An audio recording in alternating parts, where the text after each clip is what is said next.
Breaking news చూస్తున్నారు. Software Tejaswini కేసులో కొత్త ట్విస్ట్ చోటు చేసుకుంది. తల్లిదండ్రులపైన అనుమానం వ్యక్తం చేస్తూ ఉన్నారు అక్కడ స్థానికులు. కూతురు నగ్నంగా బయటకు వస్తే తల్లి ఎందుకు అడ్డుకోలేదు? నన్నేం అడగద్దు, చస్తే మీరు చావండి తల్లి ఎందుకు బెదిరిస్తూ ఉంది? మాకు లేని బాధ మీకెందుకు అని తండ్రి ఎందుకు అంటూ ఉన్నాడు? కూతురు మరణాన్ని పేరెంట్స్ ఎందుకు లైట్ తీసుకున్నారు, పట్టించుకోవట్లేదు? తల్లిదండ్రుల మధ్య గొడవలున్నాయా? తల్లిదండ్రుల వల్లే తేజస్విని బాగా డిస్టర్బ్ అయిందా? అపార్ట్మెంట్లో అసాంఘిక కార్యకలాపాల ఘటనకు సంబంధించి తీవ్రమైన చర్చ జరుగుతున్న తరుణంలో ఇదొక కారణమై ఉంటుందా? అజయ్ నన్నేం చేయొద్దు ప్లీజ్ అంటూ తేజస్విని అరుపులు. ఇంతకీ ఆ అరుపుల్లో ఉన్న ఆ అజయ్ ఎవరు? తేజస్విని మరణానికి కారణం ఏంటి అనే దానిపై ఉత్కంఠ మాత్రం కొనసాగుతుంది.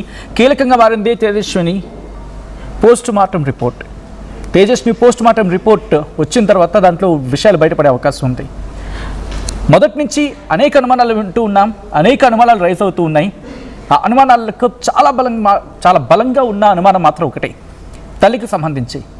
ముఖం మీద డోర్లు వేసేస్తుంది, మాట్లాడుతూ ఏమనంటే నేను మానసికంగా ఇబ్బందిగా ఉన్నాను అనే మాట అక్కడి నుంచి వినిపిస్తూ ఉంటుంది. అంత మానసికంగా ఇబ్బంది ఉంటే కనుక ఎలా ఉండింది? పోలీసుకి ఎలా కంప్లైంట్ ఇచ్చింది? ఇవన్నీ కూడా క్వశ్చన్స్ రైజ్ అవుతూ ఉన్నాయి. ఒకవేళ మానసికంగా అలా ఉండుంటే కనుక తీసుకెళ్ళి పడేయాల్సింది ఎక్కడ? తనలో ఉన్న వ్యధను తీసుకెళ్ళి పడేయాల్సింది ఎక్కడ? ఆ మనిషిని తీసుకెళ్ళి పెట్టాల్సింది ఎక్కడ? ఆ ఇంట్లో వస్తువులు పడేసింది బయట కాదా? ఆ మనిషిని తీసుకెళ్ళి ఎప్పుడు ఎక్కడి నుంచాలి అప్పుడు? ఈ క్వశ్చన్స్ రైజ్ అవుతాయి. రైట్, ఇదే అంశానికి సంబంధించి స్థానికులు క్వశ్చన్స్ రైజ్ చేస్తూ ఉన్నారు. అసలు ఏమంటూ ఉన్నారు స్థానికులు ఏమంటూ ఉన్నారు ఇప్పుడు చూద్దాం. చాలా దారుణం. అసలు అది ఆమె తల్లియా కాదా, తనతో ఏదైనా ప్రాబ్లమా, ఆ పాపనే మెంటల్గా ఏదైనా ప్రాబ్లమా అనేది ట్విస్ట్. యాక్చువల్గా ఎలా అనుకోవడానికి లేదండి. అది ఎలా కనిపెట్టాలో, మీరు ఏం చేస్తున్నారో మాకేం అర్థం కావాలి. నిజమా అబద్ధమా కూడా తెలియదు. అసలు వచ్చిన తన వాళ్ళ ఫాదరా కాదా కూడా తెలియదు. తనని అడిగితే తను ఏమంటున్నాడు, మేము నష్టపోయాము, కోల్పోయింది మా పాపని, మాకు లేని బాధ మీకెందుకు, మీరు ఎందుకు అడుగుతున్నారు, మీకు ఏం ప్రాబ్లం అవుతుందని మాట్లాడుతున్నాడు. సో అతని తండ్రి అయినా డౌట్. వాళ్ళు వచ్చి 20 days అవుతుందంటే ఎవరికి కనిపించలేదు కూడా. నేనైతే చూడలేదు, మాది ఇదే బిల్డింగ్, నేనైతే ఇప్పుడు అంతగా అబ్జర్వ్ చేయలేదు వాళ్ళని. సడన్ గా రావడం ఏంటి, అలా ఆ అమ్మాయి అలా వెళ్ళిపోవడం ఏంటి అనేది మిస్టరీ. యాక్చువల్గా అలా చేయడం తప్పు. మాకు ముందు తెలియదండి ఓనర్ అలాంటి బిజినెస్ చేసి అంటే అలా ఇస్తున్నాడని తెలియదు మాకు. మధ్యలో నైట్ టైంలో కొంతమంది ఇలానే వచ్చేస్తుంటారు, 1 day 2 day నైట్ స్టే చేయడానికి. అవి చూసి మేము తనకి కంప్లైంట్ అంటే చెప్తే తను ఏమన్నాడు, అలాంటివి ఏం లేదు, నేను చూసుకుంటున్నాను కదా కెమెరాస్, ఎప్పుడు నాకు ఎప్పటికప్పుడు నేను అబ్జర్వ్ చేస్తున్నాను అన్నట్టుగా మాట్లాడిండు. అలాంటివి ఏం లేదు అని అన్నాడు. చాలా మంది వచ్చేవాళ్ళండి. మనకి టైంలో వెహికల్స్ ఎక్కువ వచ్చి రోడ్డు మీద పార్క్ చేసి ఒక్కొక్కసారి 5-6 members 10 members అన్నోన్ పీపుల్స్ వస్తే మనకి పిల్లలు మేము ఉంటాం కదా, కొంచెం భయంగానే ఉంటుంది కదా. సో ఆ రకంగా అసలు ఏం జరుగుతుంది అన్నట్టుగా ఇట్లా అని తనకి చెప్తే తను అలాంటిది ఏం లేదండి, ఎవరు వస్తున్నారు ఎవరు పోతున్నారు అనేది మేము కెమెరాస్ చూసుకుంటున్నాను, అలాంటి ఇబ్బంది ఏం రాదు అని అన్నాడు. సో ఇంకా మేము కూడా పెద్దగా మళ్ళీ కాల్ చేయలేదన్నమాట. ఇప్పుడు ఈ ఇన్సిడెంట్ తర్వాత ఇక మాకు చాలా ఇంకా భయం పెరిగిపోయింది. అసలు తను ఏం చేస్తున్నాడు, తను ఏం పట్టించుకుంటున్నాడు, ఏం లేదు అని మాకేం అర్థం కావట్లేదు. ఎక్కడో ఉన్నమ్మా ఇక్కడికి వచ్చి ఇలా అవ్వడం ఏంటి అనేది మాకు క్వశ్చన్ మార్క్. భయం, మెయిన్ భయం. బయటకు రావట్లేదండి, భయం వేస్తుంది. బయటికి రావాలంటేనే భయం వేస్తుంది. ఈ 4-5 days ఆల్మోస్ట్ 5 days నుంచి చాలా భయంగా ఉంది. అందుకే తనని ఓనర్ని అది యాప్ తీసేయడానికి ప్రయత్నిస్తున్నాం. మేము ఇస్తే ఫ్యామిలీస్కే ఇవ్వాలి, లేదంటే క్లోజ్ చేసేయాలి. కంప్లైంట్ చేశారా పోలీస్ స్టేషన్కి? మీరు ఏమన్నా అసోసియేషన్ తరపున ఏమైనా కంప్లైంట్ చేశారా? చేద్దామని మేము లెటర్ రాసి పెట్టుకున్నాము. వార్డ్ మెంబర్ ద్వారా వెళ్దామని చూస్తున్నాం. ఇందాకనే వార్డ్ మెంబర్ని కలిసాము. ఈ రోజు ఈవినింగ్కి వెళ్ళి పోలీస్ స్టేషన్లో ఉంటాడని తెలుసండి. తను నాకు పరిచయం లేదు, వచ్చాడు. ఈ రోజు ఆ ఇన్సిడెంట్ జరిగినాక సాటర్డే రోజు ఆఫ్టర్నూన్ డెడ్ బాడీ తీసే టైంకి వచ్చాడు తను. ఆ రోజే మాట్లాడాము అందరం, కాలనీ వాళ్ళం ఉన్నాము. ఇలా చేయడం కరెక్ట్ కదా, ఫ్యామిలీస్ ఉండే ఏరియాలో మీరు అలా ఎలా ఇస్తారు అని అంటే తను కూడా ఫ్యామిలీయే కదా అన్నాడు. అంటే ఫ్యామిలీ ఎలా అవుతారంటే తల్లి కూతుర్లే కదా అన్నాడు. తల్లి కూతుర్లే అంటే ఒక కూతురు ఆ సిచ్యువేషన్లో అలా వెళ్తుంటే తల్లి అయితే ఊరుకుంటుందా అని అంటే తన దగ్గర ఆన్సర్ లేదు. అట్లా జరుగుతుంది, కష్టమే కదండి ఎవరికైనా. ఇప్పుడు వాళ్ళకి అట్లా ఉందంటే ఇంకా మాకు చాలా భయం వేస్తుంది. అట్లా ఎందుకు వచ్చింది, అట్లా ఎందుకు తిరిగింది, సంథింగ్ రాంగ్, అది ఇంకా మిస్టరీ బయటకు వస్తలేదు. అది తెలుసుకొని దాన్ని తెలవాలని కోరుకుంటున్నాం మేము. చూద్ద ఆ హిస్టరీ ఏంది, ఆ కథ ఏంది. వాళ్ళ అమ్మ నాన్న ఎక్కడో ఉన్నారంట, బెంగళూరు నుండి ఆమె 5 years జాబ్ చేసిందంట, రిజైన్ చేసిందంట, హెల్త్ కండిషన్ బాగాలేదు అంటుంది, ట్రీట్మెంట్ ఇప్పిస్తుందట, మందులు వాడుతుందంట. మళ్ళీ ఏదో సగం మొత్తం తెలుస్తలేదు. ఆ హిస్టరీ బయట పడితే అసలు కారణం ఏందో తెలుస్తుంది అని తెలుస్తుంది. ఒకసారి డోర్ ఓపెన్ చేయండి అమ్మా, ఒకసారి చేయండి తల్లి. ఏ ఒక్కసారి అమ్మా, మిమ్మల్ని ఎక్కువ ఏం మాట్లాడిచ్చాను నేను. అంటే ఎన్ని రోజుల క్రితం వచ్చారు మీరు ఇక్కడికి? దానికోసమే నాకు తెలీదు అని చెప్తా ఉంది తను, నేను చెప్పను అంటుంది. అంటే కనీసం ఎన్ని రోజుల క్రితం వచ్చారు మీరు? ఏమైంది పాపకి అడుగుతున్నాను తల్లి.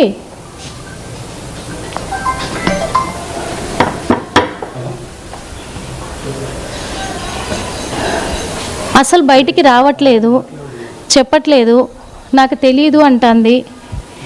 ఎక్కడి నుంచి వచ్చారు కనీసం తెలుసుకుందామన్నా కానీ నాకు మైండ్ బాగలేదు, నాకు టెన్షను అంటుంది.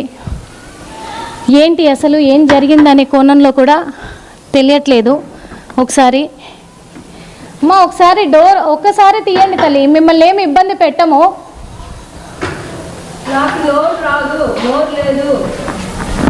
ఒక్కసారి ఏం లేదు, అలా కాదమ్మా.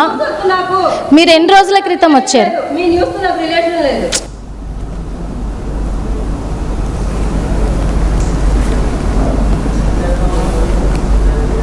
అంటే ఇక్కడ జరిగింది కదా ఇన్సిడెంట్ ఇక్కడ జరిగింది. మీకు తెలీదా? మీకు తెలీదా? మీకేం తెలీదా? దేనికి అంటున్నారా చెప్పండి. దేనికి అలా అంటున్నారో చెప్పండి అంటున్నాం. అంటే ఇన్సిడెంట్ జరిగింది ఇక్కడే కదా. రైట్, అది ఆ తల్లి మాట్లాడుతున్న మాటలు, అక్కడ స్థానికులు రేస్ చేస్తున్న క్వశ్చన్స్. మా ప్రతినిధి సురేష్ అక్కడికి వెళ్ళారు, వాళ్ళతో మాట్లాడారు. వాళ్ళు ఇంకా ఎటువంటి ఆఫ్ ది రికార్డ్కి ఏమైనా చెప్పే ప్రయత్నం చేస్తున్నారు, ఎటువంటి అనుమానాలు వ్యక్తం అవుతున్నాయి, చాలా క్వశ్చన్స్ రైజ్ అవుతున్నాయి. ఆ తల్లి మీద అనుమానం వ్యక్తం చేస్తున్నారు, ఆ కుటుంబం మీద అనుమానం వ్యక్తం అవుతూ ఉంది. మా ప్రతినిధి సురేష్ అప్డేట్స్ అందించేందుకు సిద్ధంగా ఉన్నారు. సురేష్, మీరు అక్కడికి వెళ్ళారు, వాళ్ళతో మాట్లాడారు, అక్కడ స్థానికులతో మాట్లాడారు, ఆ కుటుంబంతో మాట్లాడే ప్రయత్నం చేశారు. ఎటువంటి అనుమానాలు వ్యక్తం చేయడం జరుగుతుంది? అట్ ద సేమ్ టైం ఆ ఇంటి ఓనర్కి సంబంధించినటువంటి క్వశ్చన్స్ రైజ్ చేస్తుంది ఆ కుటుంబం. ఏదైతే మనం నిన్న గ్రౌండ్ రిపోర్ట్ తెలుసుకోవడానికి వెళ్ళాము. నిన్న స్థానికులతో కూడా మాట్లాడించే ప్రయత్నం చేశాను. చాలా వరకు కూడా నిన్నటి వరకు కూడా ఇన్సిడెంట్ జరిగి దాదాపు 1 week అవుతున్నా కూడా వాళ్ళు ఇంకా షాక్ లోనే ఉన్నట్టు అయితే మనకు తెలుస్తుంది. ఎందుకంటే ఒక 25 ఏళ్ళ అమ్మాయి ఎందుకోసం చనిపోయిందనే కారణం ఇప్పటి వరకు కూడా తెలియట్లేదు. సో అమ్మాయి చనిపోవడం నిజంగా చాలా బాధాకరం అని చెప్పేసి కూడా చెప్తున్న పరిస్థితి. ఏదైతే ఆ తల్లి కూతురు అక్కడ ఉంటున్నారో జస్ట్ 2nd floor లో కూడా ఇప్పుడు బాల్కనీలో ఉండి మాట్లాడే వాళ్ళట. తల్లి ఒకసారి, ఆ కూతురు ఒకసారి కూడా కనబడిందని చెప్పేసి చెప్తున్నారు. సో 9 గంటల తర్వాత కూడా అప్పుడప్పుడు ఆ తల్లి వాకింగ్ చేసేది అని చెప్పేసి కూడా నిన్న స్థానికులు అయితే మాట్లాడుతున్న పరిస్థితి. సో తల్లికి సంబంధించి కూడా బిహేవియర్ అసలు నిజంగా తల్లేనా, తన సొంత తల్లేనా, ఎందుకంటే ఒక సొంత కూతురు చనిపోతే కనీసం ఒక కన్నీటి చుక్క కూడా కార్చట్లేదు అంటే నిజంగా అసలు ఆ ఇద్దరి మధ్యలో ఏం జరిగింది నిజంగా విషయం తెలియాలంటే ఆ రోజు అర్ధరాత్రి 2:30 గంటలకి ఆ తల్లిని ఒక రూమ్ లో బంధించి ఆ అమ్మాయి అసలు ఆ నగ్నంగా బట్టలు వేరే వాళ్ళ ఇంటి మీదకి విసిరేసి నగ్నంగా బయటికి రావాల్సిన అవసరం ఏంటని కూడా ఆలోచిస్తున్నారు. సో దానికి సంబంధించి ఇప్పటికీ అది మిస్టరీగానే ఉంది. సో పోలీసులు కూడా ప్రాథమికంగా అమ్మాయి ఏదైతే తేజస్విని మానసిక పరిస్థితి బాగాలేదు కాబట్టి సూసైడ్ చేసుకుందని చెప్పేసి చెప్తున్నప్పటికీ సో కీలకంగా మారింది. పోస్ట్ మార్టం రిపోర్ట్ వచ్చిన తర్వాతనే చాలా కీలకమైన విషయాలు తెలుస్తాయి. సో దానికి సంబంధించి నిజంగా తను బెంగళూరులో సాఫ్ట్వేర్ జాబ్ అని అంటున్నారు. సో దానికి సంబంధించి కూడా ఆధారాలు లేవు, స్థానికులు కూడా అదే చెప్తున్నారు. సో ఎందుకంటే అది కిరాయికి ఉన్నా కూడా అంటే నెలకు రెంట్ బేసిస్ గా ఉన్నా కూడా వాళ్ళు ఏదైనా కుటుంబాలు పరిచయం అవుతాయి. బట్ ఇదైతే యాప్ ద్వారా బుక్ చేసుకుని 20 రోజులు, నెల రోజులకు ఒక్కసారి బుక్ చేసుకున్నారు. దట్టు పర్ డే 3,500 అంటే దాదాపు నెల రోజులకు ₹1,00,000 పైగా అవుతుంది. సో ₹1,00,000 పైగా అవుతుంది కాబట్టి సో అంత ఎఫర్ట్ పెట్టి అంత రెంట్ పే చేసి వాళ్ళు ఇక్కడికి రావాల్సిన అవసరం ఏంటి? నిజంగా మరి అసలు ఏం జరిగింది అని చెప్పేసి కూడా స్థానికులకైతే ఇప్పటి వరకు అర్థం కావట్లేదు. సో ఏదైతే స్థానికులు కూడా ఇప్పటికే ఓనర్ మీద కూడా కంప్లైంట్ చేయడానికి కూడా సిద్ధమయ్యారు. ఎందుకంటే ఎట్టి పరిస్థితుల్లో మళ్ళీ ఇలాంటి ఒక ఇన్సిడెంట్ జరగకుండా ఉండాలంటే ఖచ్చితంగా రెంట్ కు ఉండే ఫ్యామిలీస్ మాత్రమే ఇవ్వాలి, ఇట్లా ఉండొద్దు అని చెప్పేసి కూడా గతంలో ఏదైతే ఆ ఇంటికి హోమ్ స్టే తీసుకొని వచ్చిన వాళ్ళు కూడా అర్ధరాత్రులు యువకులు వచ్చి తాగేవాళ్ళు, కొంచెం అన్డిస్టర్బ్డ్ గా ఉండేది వాతావరణం. వాళ్ళు అర్ధరాత్రులు వచ్చేది, కార్ పార్కింగ్ కూడా ఇష్టం వచ్చినట్టు పెట్టేవాళ్ళు. వాళ్ళతో కూడా గతంలో గొడవలు అయ్యాయి. దానికి సంబంధించి ఓనర్ కూడా మేము చెప్తే నా ఇల్లు నా ఇష్టం, తనకేం లేదు, మీకేం డిస్టర్బెన్స్ లేదు కదా, నా ఇంటి చుట్టూ మొత్తం సీసీ కెమెరా ఉన్నాయి, నేను ఎప్పటికప్పుడు అబ్జర్వ్ చేస్తుంటాను, ఏదైనా ఇబ్బంది ఉంటే నేను క్షణంలో అక్కడికి వాలిపోతానని చెప్పేసి కూడా కొంచెం దురుసుగా మాట్లాడేవారు అని చెప్పేసి కూడా ఓనర్ కూడా వాళ్ళతో దురుసుగా మాట్లాడేవారు. ఎవరిని కూడా లెక్క చేయట్లేదు అని చెప్పేసి కూడా గతంలో కూడా మేము చెప్తే పట్టించుకోవట్లేదు అని చెప్పేసి కూడా నిన్న స్థానికులు చెప్పారు. ఏదో నిన్న ఇన్సిడెంట్ తర్వాత కూడా ఆ ఓనర్ సంబంధించి కూడా కొంచెం అనుమానాలు వ్యక్తం చేస్తున్నారు. ఓనర్ ఇప్పటి వరకు కూడా ఇక్కడ మీడియాతో మాట్లాడలేదు, ఏ మీడియా ఛానల్ తో కూడా ఇంతవరకు ఓనర్ మాట్లాడలేదంటే కూడా కొంచెం అనుమానాలకు దారితీస్తుంది. సో అసలు ఏంటి వాళ్ళ బ్యాక్గ్రౌండ్ ఏంటి, ఎట్లా ఏంటి అనేది కూడా ఎవరికి అర్థం కావట్లేదు. సో ఇన్సిడెంట్ జరిగిన తర్వాత నిన్న మనం గ్రౌండ్ రిపోర్ట్కి వెళ్తే కూడా ఆ తేజస్విని తల్లి తండ్రి కూడా వాళ్ళు 1 day బిఫోర్ వెకేట్ చేశారని చెప్పేసి కూడా చెప్తున్న పరిస్థితి. సో ఇప్పుడు ఏదైతే యాప్ లో కూడా ఆ ఇల్లుకి సంబంధించి కూడా చూపెట్టట్లేదు. సో తను డిలీట్ చేశారని కూడా తెలుస్తుంది. సో యాప్ లో ఆ ఇల్లు కూడా కనబట్టలేదు. సో ఇంకొకసారి ఇలాంటి ఇన్సిడెంట్ జరగకుండా అంటే పోలీసులు ఖచ్చితంగా ఇలాంటి హోమ్ స్టేల మీద ఒక నిఘా లాంటిది పెట్టాలని చెప్పేసి తరచూ పెట్రోలింగ్ కూడా చేస్తే ఇలాంటి సంఘటనలు జరగకుండా ఉంటాయని చెప్పేసి కూడా స్థానికులు కోరుతున్న పరిస్థితి. Right Suresh, thanks for the update. మొత్తంగా అక్కడ మాత్రం అంటే పోస్ట్ మార్టం రిపోర్ట్ వచ్చిన తర్వాత ఒక క్లియర్ పాత్, అంటే ఇన్వెస్టిగేషన్ క్లియర్ పాత్లోకి వెళ్ళే అవకాశం కనిపిస్తుంది. అండ్ సాఫ్ట్వేర్ తేజస్విని కేసులో కొత్త ట్విస్ట్ అవుట్ చేసుకుంటోంది. తల్లిదండ్రులపైన అనుమానం వ్యక్తం చేస్తూ ఉన్నారు స్థానికులు. కూతురు ఒంటి మీద దుస్తులు లేకుండా బయటకు వస్తే తల్లి ఎందుకు అడ్డుకోలేదు, గొళ్ళెం పెట్టేసింది, ఆ తర్వాత ఇంట్లో నుంచి బయటకు పెరుగులు పెట్టింది అని చెప్తూ ఉన్నారు కదా. మరి అలాంటప్పుడు ఆ తల్లి పోలీసులకు కంప్లైంట్ ఇచ్చింది కదా. ఈ క్వశ్చన్స్ అన్నీ, ఆ చుట్టూతో ఈ క్వశ్చన్స్ అన్నీ రైజ్ అవుతూ ఉన్నాయి. నన్నేం అడగద్దు, చస్తే మీరు చావండి అంటూ తల్లి ఎందుకు అంటూ ఉంది ప్రశ్నిస్తూ ఉంటే. మాకు లేని బాధ మీకెందుకని చెప్పి తండ్రి ఎందుకు అంటూ ఉన్నాడు. కూతురు మరణాన్ని పేరెంట్స్ ఎందుకు పట్టించుకోవటం లేదు, ఎందుకు సమాధానం చెప్పట్లేదు. తేజస్విని తల్లిదండ్రుల మధ్య గొడవలు ఉన్నట్లుగా పోలీసులు నిర్ధారణకు వచ్చినట్టుగా తెలుస్తుంది. తల్లిదండ్రుల వల్లే తేజస్విని డిస్టర్బ్ అయిందా? ఇది biggest question mark as of now.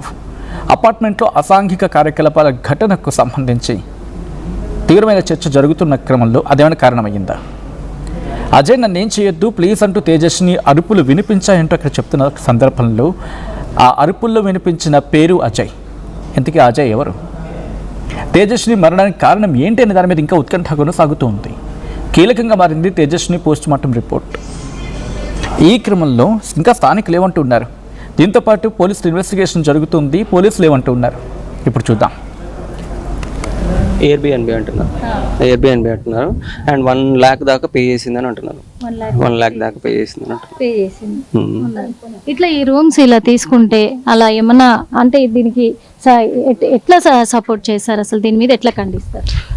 యాక్చువల్గా ఇట్లాంటి ఏరియాలో అట్లా పర్మిషన్స్ ఉన్నాయో లేదో తెలియదు కానీ ఫస్ట్ థింగ్ అయితే న్యూసెన్స్ కేసు. బికాస్ మేము కూడా రెంటల్స్ కాబట్టి ఇప్పుడు మాకు మాకు లేడీస్ ఉంటారు, వాళ్ళందరూ ప్రాబ్లం అవుతుంది కాబట్టి ఇప్పుడు ఆ బిల్డింగ్లో ఉన్న వాళ్ళు రికార్డ్ చేద్దాం అనుకుంటారు లేదు కానీ మాకైతే ఐడియా వస్తుంది. మాకు పీస్ఫుల్నెస్ లేదు యాక్చువల్లీ. నాకు ఈ విండోనే పడుకున్నట్టుంది, ఈ నుంచి డైరెక్ట్ ఆ విండోనే కనిపిస్తుంటుంది నైట్ టైం. నాకు నిద్ర లేకుండా అవుతుంది.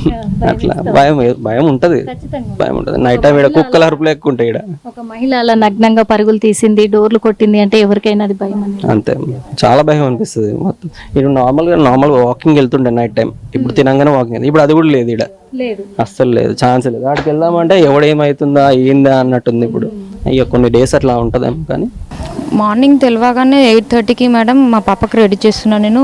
ఇక్కడ ఓనర్స్ అందరూ వచ్చేసినారు, ఒక 20-30 మెంబర్స్ వచ్చేసి ఇంకా అందరం కలిసి వెళ్ళినాం 2nd floorకి. వాళ్ళ మదర్ ఉన్నారు కదా లేడీ, తను ఏం మాట్లాడట్లేదు అసలు. అప్పుడు కూడా పొంతన లేని ఆన్సర్సే ఇస్తుంది. అప్పుడు కూడా అడుగుతుంటే అప్పుడు కూడా రూడ్గా బిహేవ్ చేసింది. వెంటనే కిటికీ డిస్టర్బ్ గా ఉన్నారనిపిస్తుందా? ఉండొచ్చు మేడం, ఉండొచ్చు. ఎందుకంటే ఆమె అసలు సమాధానం కూడా చాలా అసలు కరెక్ట్ గా లేదు. అసలు ఆమె ఒక రకంగా మాట్లాడుతూ ఉన్నారు వాళ్ళ మదర్. మేడం మేము వెళ్ళినప్పుడు కూడా సరిగా రెస్పాండ్ అవ్వలేదు. అడుగుతుంటే ఇక్కడ ఓనర్స్ అందరు అడుగుతుంటే రెస్పాండ్ అవ్వలేదు. ఇంకా కోపంతో విండో వేసేసింది. వేసేసింది. మీకు ఎందుకండి, మా ఓనర్తో మేము మాట్లాడుకుంటాం అనేసి అన్నది. మీరు వెళ్ళి తీసుకురాకపోయిరా మా కూతుర్ని అని అన్నది. ఓకే. వీళ్ళు ఇప్పుడు మదర్ కానీ నిన్న మొన్న వాళ్ళ ఫాదర్ కూడా వచ్చాడు అని తెలుస్తా ఉంది. వాళ్ళ ఫాదర్ని ఏమన్నా చూసారా మీరు? ఉన్నారండి, ఇక్కడే ఉన్నారు, ముగ్గురు ఉన్నారు ఇక్కడే ఉన్నారు. ముగ్గురు ఇన్నే ఉండి ఇదంతా అంటే ఈ ఇష్యూ జరిగినప్పుడు కూడా వాళ్ళ ఫాదర్ ఇక్కడే ఉన్నారు? లేరు మేడం, తను 1 month వాళ్ళు పేరెంట్స్ తల్లి కూతుర్లు ఉన్నారు కదా, ఫాదర్ లేరు ఇక్కడ. ఇద్దరే ఉండే లేడీస్ ఇద్దరు. తను చనిపోయినాక ఇన్ఫార్మ్ చేసినాక వచ్చిరేమో తెలియదు కానీ నిన్న మార్నింగ్ నుంచి వాళ్ళ ఫాదర్ కనిపిస్తున్నారు. వాళ్ళ ఫాదర్ ఇప్పుడు మదర్ ఫాదర్ ఇద్దరు ఉన్నారు. అంటే వాళ్ళ మదర్ కాదు, సొంత మదర్ కాదు అనే వార్తలు వినబడతా ఉన్నాయి. మీకు ఏమన్నా తెలుసు? అది ఐడియా లేదు మేడం, మనకి చెప్పలేం కదా మేడం. మనకి తెలిసిన వరకు చెప్తాం అంతేగాని పర్సనల్ డీటెయిల్స్ అయితే మనకి ఎట్లా చెప్తాం మేడం. రెంట్కే ఉంటారు? మేము రెంట్కే ఉంటాం మేడం. 1.5 year నుంచి ఉంటున్నాం, మాది ఫ్యామిలీ. అంటే ఇప్పుడు అపార్ట్మెంట్లో చాలా వరకు ఫ్యామిలీస్ ఉంటున్నట్టున్నారు, ఇందులో రెంట్కుంటున్నట్టున్నారు. మళ్ళీ పైన మాత్రం ఎందుకు ఇలా యాప్ ద్వారా పెట్టారు వీళ్ళు? ఏమో మేడం, మేము వచ్చేసరికి అదంతా ఆఫీస్ అనే చెప్పినారు. డైలీ వస్తుంటారు, అంత డిస్టర్బెన్స్ కూడా మాకేం ఉండదు. మార్నింగ్ తెలియగానే 8:30కి మేడం మా పాప తేజస్విని వయసు సుమారు 25 years ఉంటుంది. యాక్చువల్గా వీళ్ళ నేటివ్ ఆఫ్ విజయనగరం, బొబ్బిలి దగ్గర ఉంటారు. వీళ్ళ ఫాదరు విశాఖ స్టీల్ ఇండస్ట్రీలో ఎంప్లాయీ. వీళ్ళ మదరు ఫాదర్కు మధ్యలో మ్యాట్రిమోనియల్ ఇష్యూకి సంబంధించి కొన్ని గొడవలు ఉన్నాయి, దానివల్ల సపరేట్గా ఉంటున్నారు. అంతకుముందుకు ఈ అమ్మాయి ఏదైతే ఉందో తేజస్విని బెంగళూరులో సాఫ్ట్వేర్గా ఎంప్లాయీగా పనిచేయడం జరిగింది. ఆ తర్వాత కొన్ని కారణాల వల్ల ఆరోగ్యం బాగాలేకపోవడం వల్ల వైజాగ్ షిఫ్ట్ అయ్యారు. మళ్ళీ వాళ్ళ ఫాదర్తో నుండి గొడవలు పెట్టుకొని హైదరాబాద్ రావడం జరిగింది. కొన్ని రోజులు మన కుషాయిగూడ లిమిట్స్లోని కాప్రా ఏరియాలో ఉన్నారు. ఆ తర్వాత రీసెంట్లీ ఒక 25 days బ్యాక్ ఎయిర్బిఎన్బి యాప్ ద్వారా ఇక్కడ ఫిర్జాదిగూడ శంకర్ నగర్లో ఇల్లు తీసుకొని నివాసం ఉంటున్నారు. అదే క్రమంలో మొన్న శుక్రవారం రోజు నైట్ ఈ మధ్యాహ్నం వీళ్ళు మియాపూర్లో ఇల్లు చూద్దామని వాళ్ళ మదర్తో పాటు వెళ్ళి వచ్చి నైట్ డిన్నర్ చేశాక పడుకోవడం జరిగింది.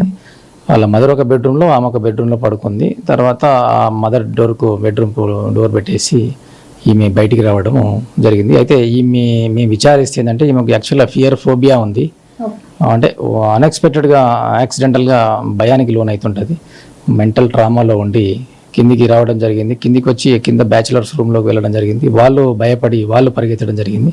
తర్వాత ఈమె కూడా బయటికి వచ్చి అక్కడ పక్కన అమ్మవారి విగ్రహం టెంపుల్ దగ్గరికి పోయింది. ఆ పక్కన ఇంకొక చిన్న విగ్రహం ఉంటే స్టోన్ విగ్రహం తీసుకొని అలానే నెక్కడిపాటితో పరిగెత్తి ఫిర్జాదిగూడలో దునకడం జరిగింది. మాకు సమాచారం వస్తే వెంటనే మేము పోయి డెడ్ బాడీని గాంధీ హాస్పిటల్ షిఫ్ట్ చేయడం జరిగింది. విగ్రహం గురించి కూడా మనం హైడ్రా సిబ్బందితోటి గాలింపు చర్యలు చేపట్టాం.